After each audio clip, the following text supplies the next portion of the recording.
The Daily Derech. We are walking the path of holiness. Hello, everybody. This is Rabbi Marcus Rubenstein.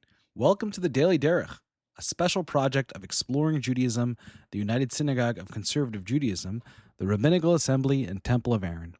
Today is the first day after Shabbat Kodesh, the 3rd of Elul, 5786, corresponding in the secular calendar to Sunday, August 16th, 2026. We will read Parashat Ki Teitzei this coming Shabbat.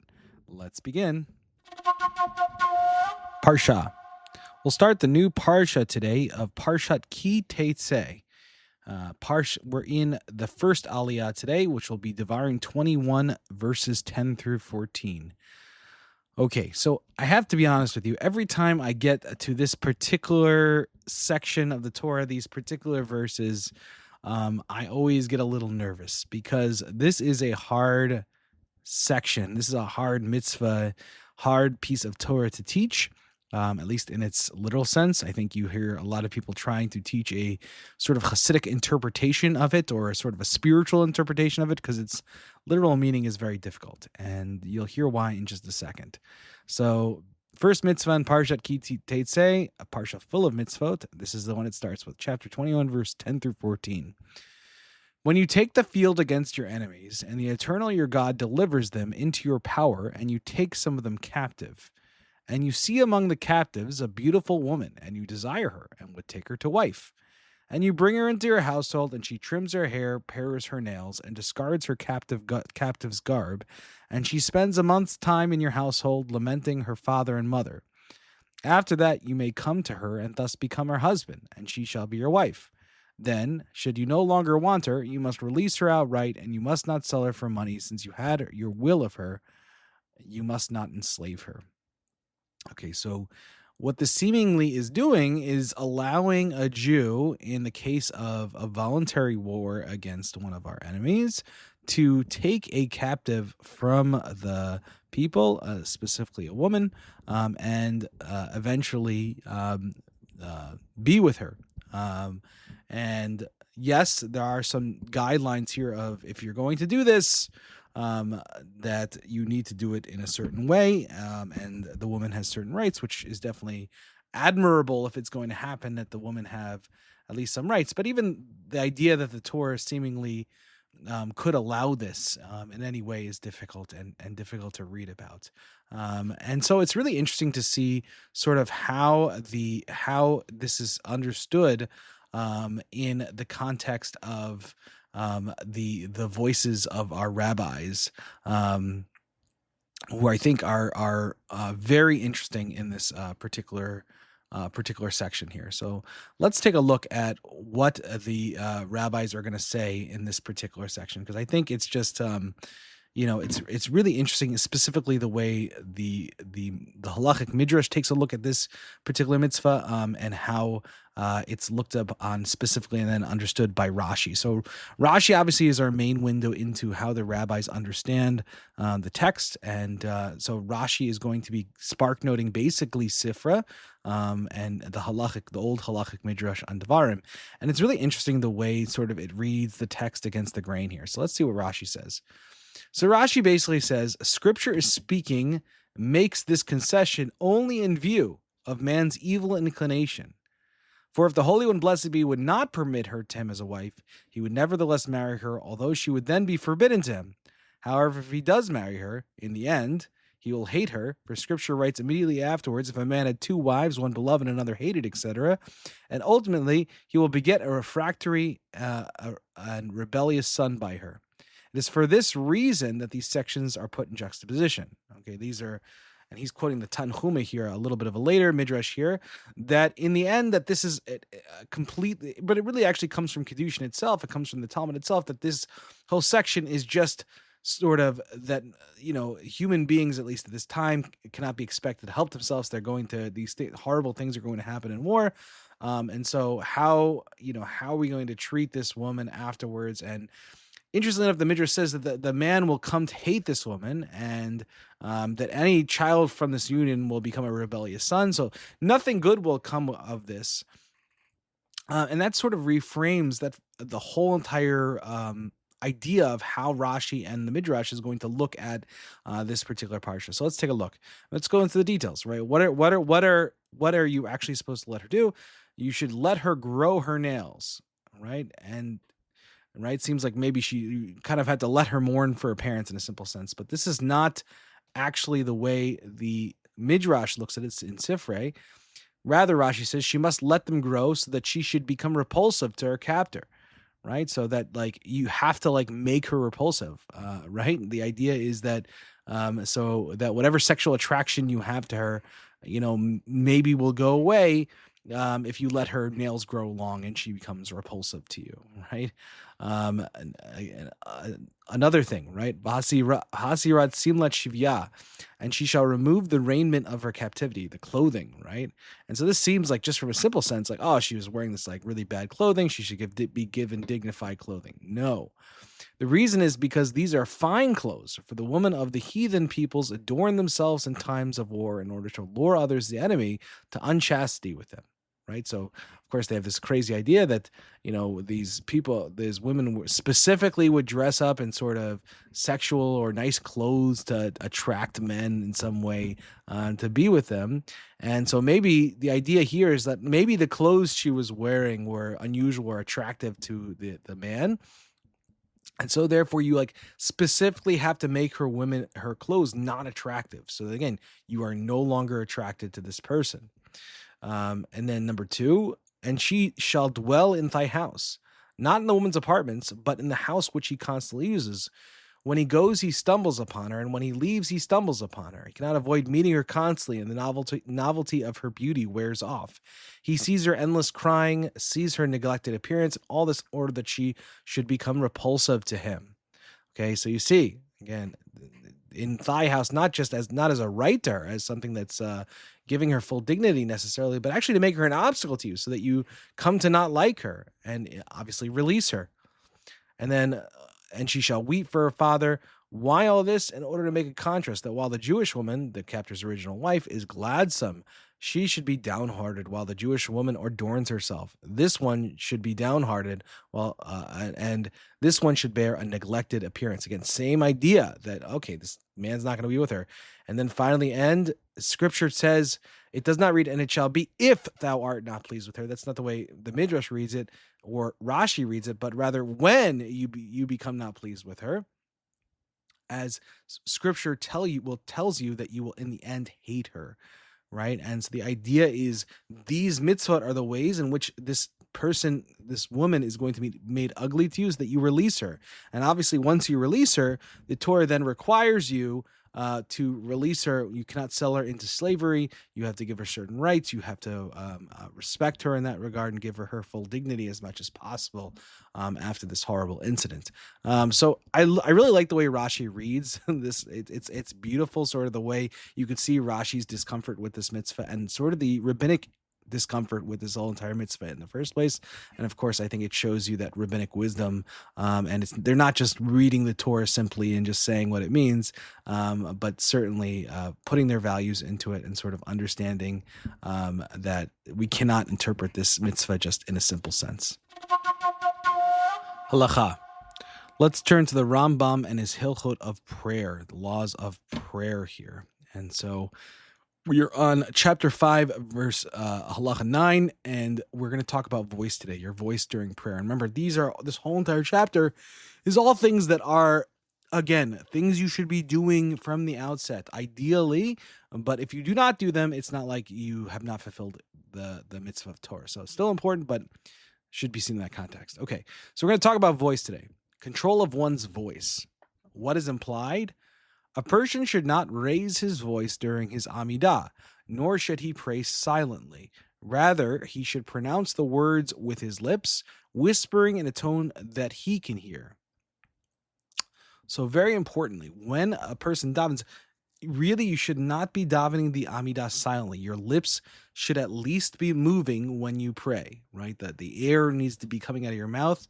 But very importantly, you cannot make your voice audible to others during during the Amidah. You should certainly not say it with a full speaking tone, and specifically the Amidah needs to be said quietly.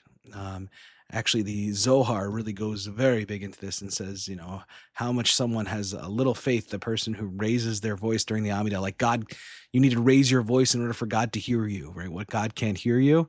And so very important to say your Amidah very, very quietly. But very important not to pray silently, on the other hand, as well, right? The words actually have to come out of your mouth.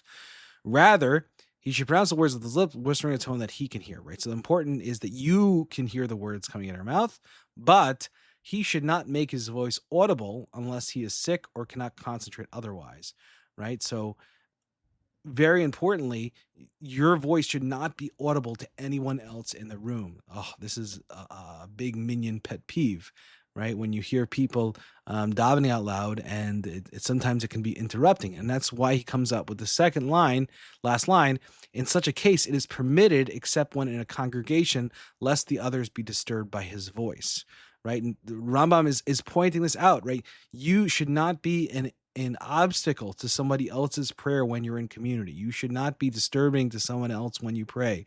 So when you pray in a community, you should be praying so that nobody can hear you. You still need to be loud enough so that you can hear you, but no one else should be hearing you. Very, very important when you pray. Now, he does seem to make a permission here that, like, if you're sick or you can't concentrate otherwise, because remember, kavanah is extremely important, intention is extremely important when it comes to prayer, much more important actually than this.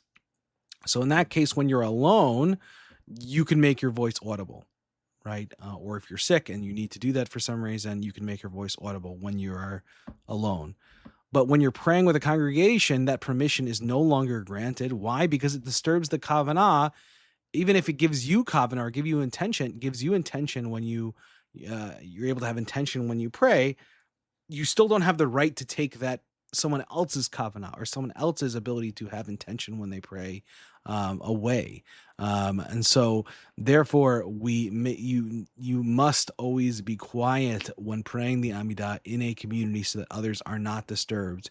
This is so important in minyan. Don't be that guy. Don't be that person that feels like that is louder than everyone else, that interrupts other people's prayers. And again, just because you're loud or you say a particular word really loudly doesn't mean you're any more connected to God or more pious than anyone else. Rather, actually, the Zohar and other great Jewish sources actually say the exact opposite. So very important instructions for praying in community. Okay, the third section. We tried something new last week, Sefer HaAgadah from Bialik, and it was really nice.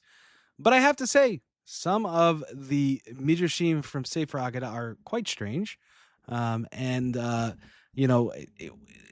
don't know if it was really achieving our central purpose in this particular podcast, which is to give people a derech, right? Give people a way in which they can walk through life. And sometimes I felt like those agadot or did not lend themselves immediately to direct instruction or instructions of how we should walk through this world. So I thought I would do something a little different and maybe do this in honor of the beginning of Elul, and hopefully it's something we can stick with. Again, everything is an experiment with the Daily Derech here, so we'll see if it sticks. I hope it does.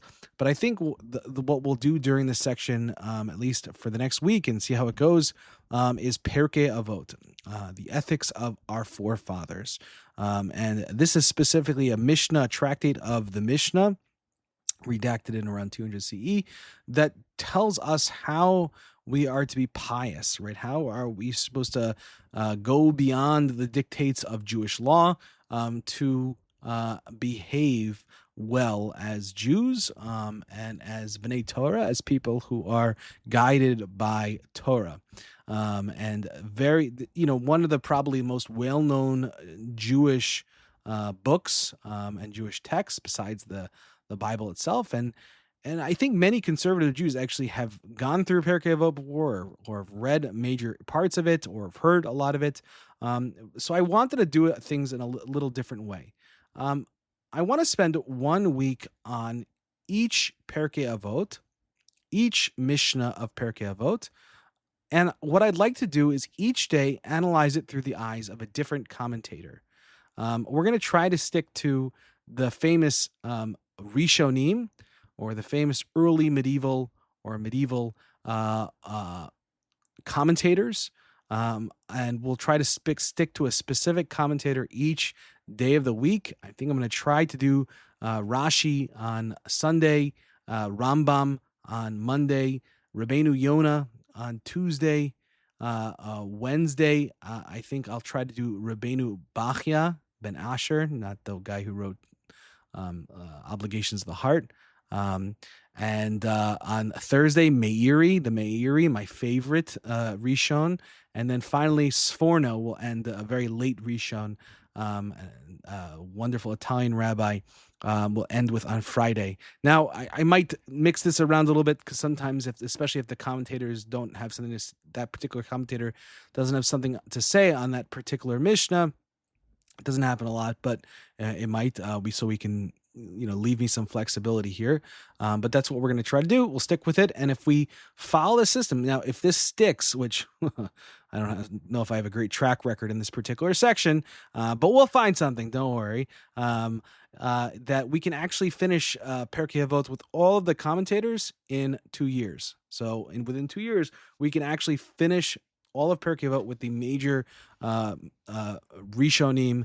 And I think what'll be wonderful about this is we can spend a week with one Pirkei Avot, really letting it absorb within our behavior and affect us, and each day see it through the eyes of a different commentator and see how they particularly interpret it. So I think this section will be good. All right, let's get into it. Let's learn a little Pirkei Avot today. So we'll start with the first Mishnah, and the first Mishnah the first Mishnah kind of talks about how Moses received the Torah and transmits it to Joshua and the elders and the prophets. Fine. But the actual message in it, the actual important sentence that we get to, that's not an introduction, is they said 3 things. And these are the men of the great assembly. They said 3 things. Be patient in the administration of justice. Matunim bedin. Havu matunim bedin. Raise many disciples. Okay, v'hamidu talmidim harbe. And finally, the last Mishnah, the last part of this, and make a fence around the Torah. Very famously, asu sayag l'Torah, make a fence around the Torah. So let's take a look in this important Mishnah. Let's take a look at how Rashi looks at this. So the first one, be patient in the administration of justice. Havu matanim bedin. Oh, Rashi has quite a lot to say about this, for Rashi at least. And he basically says, don't render judgment hastily, right? Investigate the matter deeply. Why? Because even the simplest of cases, justice stands at the heights of the world. He actually says that's why in the Torah, in the laws specifically about justice, Parashat Mishpatim, they come specifically after the 10 Commandments to show how elevated these things are. They might seem very sort of earthly to you, but they're extremely elevated. And so we should be very, very careful, very slow with how we render judgment so that we can investigate it and really think about it. Very, very important. So that's what he really says here. He also says in terms of metunim, right, that it also can mean firm or rigorous, that a person should really exert themselves and become intensely engaged in the judgment, right? Again, really trying to investigate. Don't just hesitate, right? But really work hard at it to try to figure out what the correct judgment is. In terms of establish many students, Rashi actually says, the reason that you establish many students and you continue to establish students, not just when you're young, but when you're old, is because you don't know which student is actually going to become successful, right? You don't know how each student is going to affect the world. And the more students you teach, obviously, the more people, there's a chance that they're going to carry on Torah and teach it to the next generation. Because that's the point, right? Why you establish so many students, not just so they can observe the Torah, but so they can also pass the Torah on to the next generation. And so continue. Always have students. You can never have enough students. Always try to teach more. Hey, it's one of the reasons why there's a Daily Derech. And finally, Vasu Sayag LaTorah, he says, make a fence around the Torah. What he at least thinks he means by that this means, according to Rashi, is that is to say, make a safeguard for its safeguard, right? Meaning, when you have a law in the Torah, make a fence around it, make a safeguard around it so that you don't violate the Torah. I would say this is a pretty, regular sort of the surface level sort of understanding, right? Is a sayag l'Torah, a rule so that you don't actually violate the actual rule of the Torah, to make a rule around it, right? Judaism consists of this all the time. It's one of the unique things that the rabbis did with Torah law. Well, that's it for today, everybody. Thank you so much for listening to the Daily Derech. If you have any questions, comments, or concerns, please feel free to email me anytime at rmr@templeofaaron.org. Thank you so much for listening. There are so many people to thank, and you can look in the show notes for that. And also, if you want to know and see any of these texts in the original, we actually have that too. You can actually find that in our episode description. So look in each of the episode descriptions, and you'll find that information right there. Thank you very much. Have a great day, everybody.